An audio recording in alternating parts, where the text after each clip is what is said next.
नमस्कार विद्यार्थी मित्रहो, मागच्या 2 व्हिडिओ लेक्चरमध्ये आपण classification based on functional groups यामध्ये वेगवेगळ्या 17 फॅमिलीचे फंक्शनल ग्रुप्स, त्यांचे स्ट्रक्चरल फॉर्म्युले आणि एक्झाम्पल्स पाहिलेले आहेत.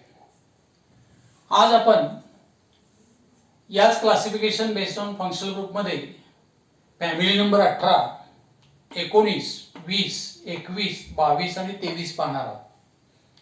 या शेवटच्या 6 फॅमिली आपल्याला इन डिटेल पाहायच्या आहेत. त्यापैकी महत्त्वाची फॅमिली म्हणजे ऍसिड अनहायड्राइड. यामध्ये अनहायड्राइड या शब्दाचा अर्थ असा दिलेला आहे, कार्बॉक्सिलिक ऍसिड मधला वॉटर मॉलिक्यूल जर रिमूव्ह झाला तर शिल्लक राहिलेला भाग असतो त्याला अनहायड्राइड असं म्हणतात. या अनहायड्राइडचा स्ट्रक्चर ऑफ फंक्शनल ग्रुप दिलेला आहे CO2O.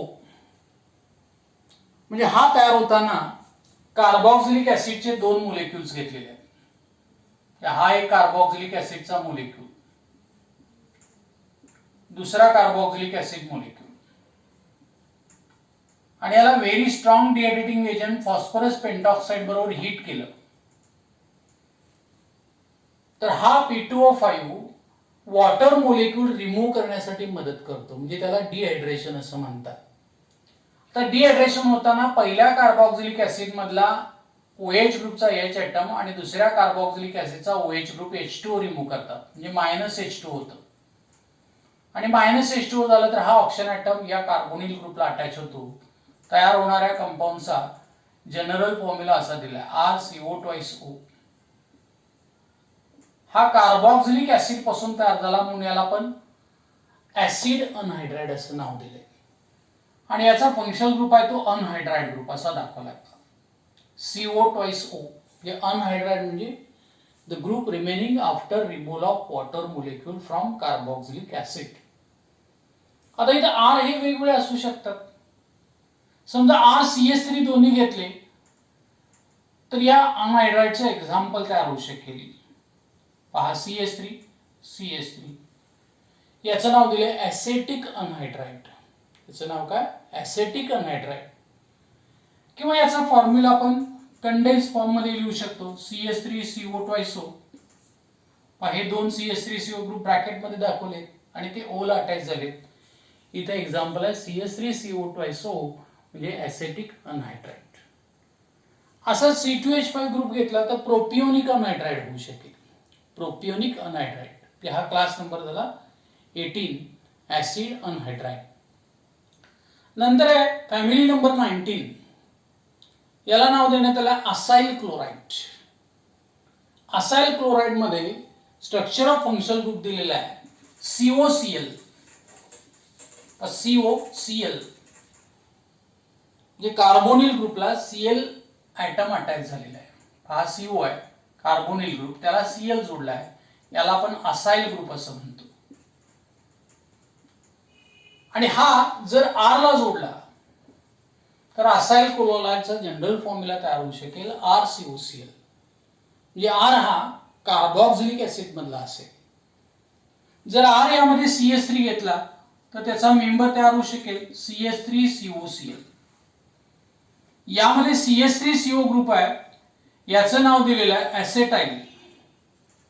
म्हणून या कंपाऊंडचं नाव आहे acetyl chloride. So it is example of acyl chloride. CH3COCl इथे दिलेला आहे पहा ऍसेटाइल क्लोराइड. हा R आपण प्रोपियोनिक ऍसिड मधला घेऊ शकतो C2H5. C2H5COCl असेल तर याला प्रोपियोनाइल क्लोराइड असं म्हणतात. त्याला क्लास नंबर 19 याला असाइल क्लोराइड असं नाव देण्यात आलेलं आहे. नेक्स्ट क्लास आहे सल्फोनिक ऍसिड. तर सल्फोनिक ऍसिड मध्ये स्ट्रक्चर ऑफ फंक्शनल ग्रुप दिलेला आहे SO3H. हा सल्फोनिक ऍसिड जो आहे तो असा दाखवला जातो SO3H. म्हणजे सल्फरची व्हॅलेन्सी सॅटिस्फाय होताना त्याला 2 ऑक्सिजन ऍटम डबल बॉन्डनी जोडलेत. हा एक सिंगल बॉन्ड आणि तो OH ला जोडलाय. या ग्रुपला आपण सल्फोनिक ऍसिड ग्रुप असं म्हणतो. Sulphonic acid group. आणि हा सल्फोनिक ऍसिड ग्रुप जर AR ग्रुपला जोडला, AR ग्रुप म्हणजे अराइल ग्रुप, अराईल ग्रुप म्हणजे C6H5 ग्रुप, म्हणजे C6H5SO3H असा कंपाऊंड तयार होऊ शकेल. म्हणजे C6H5 हा बेन्झीन पासून मिळालेला आहे आणि याचं नाव दिलंय बेन्झीन सल्फोनिक ऍसिड. हा अरोमॅटिक कार्बोक्सिलिक ऍसिड आहे. C6H5 ग्रुप म्हणजे बेन्झीन पासून तयार झालेला ग्रुप, याला आपण बेन्झीन सल्फोनिक ऍसिड असं नाव दिलंय.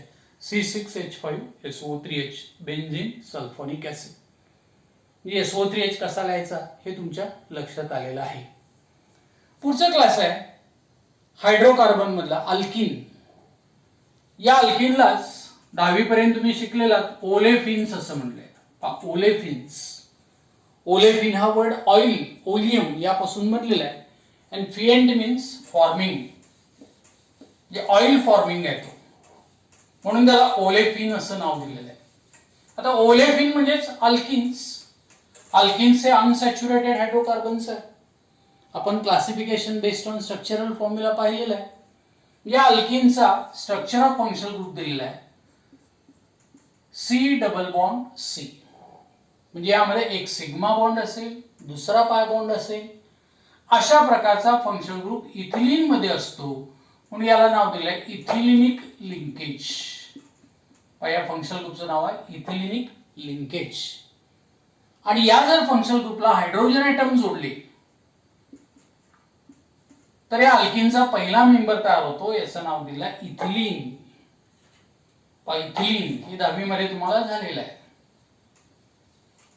हा इथिलीन ज्या वेळेला क्लोरीन किंवा ब्रोमीन बरोबर रिॲक्ट होईल आणि ती रिॲक्शन कार्बन टेट्राक्लोराइड मध्ये घडून आणली जाईल, तर यापासून तयार होणारा कंपाऊंड आहे तो Cl CH2 CH2 Cl मिळतो. म्हणजे याचं नाव दिले इथिलीन डायक्लोराइड. किंवा ब्रोमीन बरोबर रिॲक्शन झाली तर इथिलीन डायब्रोमाइड मिळतो. हा कंपाऊंड ऑइल सारखा दिसतो, म्हणून याला ओलेफिन असं म्हटलंय. First member of alkene is oil forming, आणि म्हणून या अल्किन क्लासलाच ओलेफिन्स असं नाव दिलंय.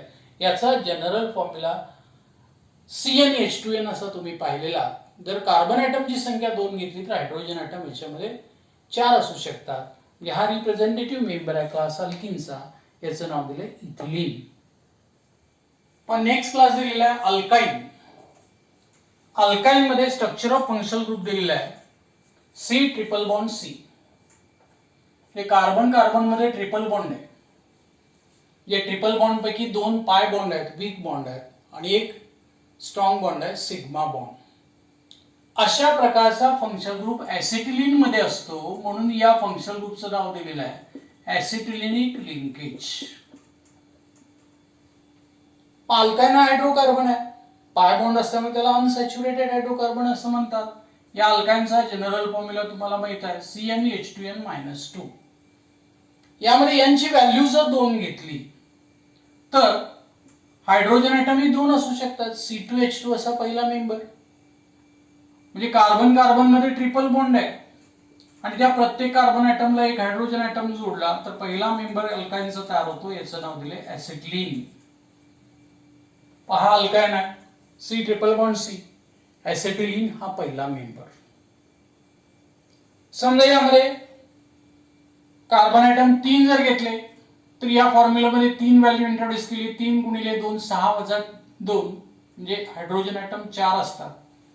हायड्रोजन ॲटम 4 आले तर हा ग्रुप CH3 होतो. आणि हा जर CH3 असेल तर याचं नाव मिथाइल ऍसिटिलीन असं दिलंय. मिथाइल ऍसिटिलीन हे दुसरा मेंबर. त्यापैकी महत्वाचा मेंबर आहे तो ऍसिटिलीन. हा क्लास तुम्हाला व्यवस्थित समजला. तर नेक्स्ट क्लास आहे जे लास्ट क्लास की ज्याचं नाव दिलंय अल्केन. आठवतंय का बघा, अल्केन्सनाच पॅराफिन्स असं म्हणतात. पॅराफिन्स. पॅराफिन हा वर्ड कसा तयार झालाय? पॅरम आणि अफिनिस पासून बनलेला आहे. पॅरम म्हणजे व्हेरी लेस आणि अफिनिस म्हणजे रिॲक्टिव्हिटी. म्हणजे सॅच्युरेटेड हायड्रोकार्बन्स आहेत, यांच्यामध्ये फक्त सिग्मा बॉन्ड आहेत आणि सिग्मा बॉन्ड हे स्ट्रॉंग असतात, म्हणून ते सहजासहजी ब्रेक होत नाही. म्हणून रूम टेम्परेचरला, ऑर्डिनरी कंडिशनला अल्केन्स हे केमिकली लेस रिॲक्टिव्ह आहेत, म्हणून त्यांना आपण पॅराफिन्स असं म्हणतो. या अल्केनचा जनरल फॉर्म्युला आहे CnH2n+2. यामध्ये जर यांची व्हॅल्यू 1 घेतली तर याची ॲटम किती होणार 4. पहिला मेंबर तयार झाला मिथेन.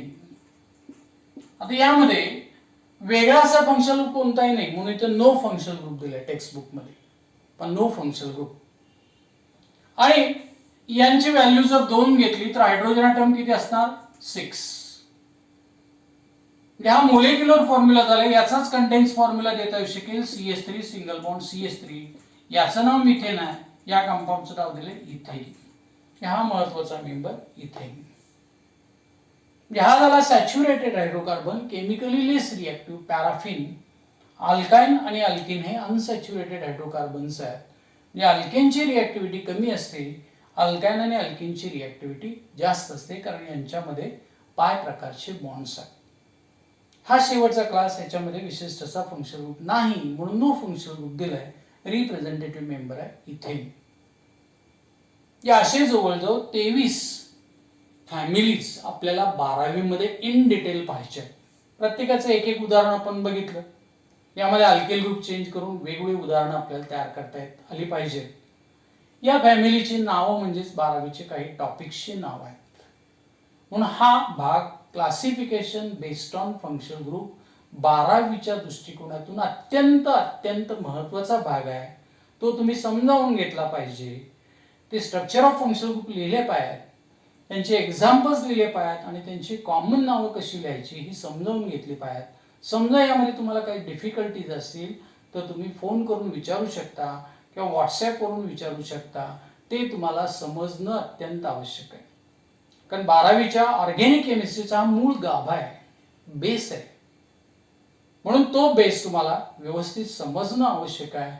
किंवा हे असं जे मोठा चार्ट आहे तो चार्ट तुम्ही मोठा तयार करून घरामध्ये अभ्यासाच्या खोलीमध्ये भिंतीवर जर चिकटवला आणि प्रत्येक वेळी ते फंक्शनल ग्रुप लक्षात ठेवण्याचा प्रयत्न केला तर हा भाग तुम्हाला अत्यंत सोपा जाईल आणि 12वीला स्कोर करणं हे अतिशय सोपं होऊन जाईल.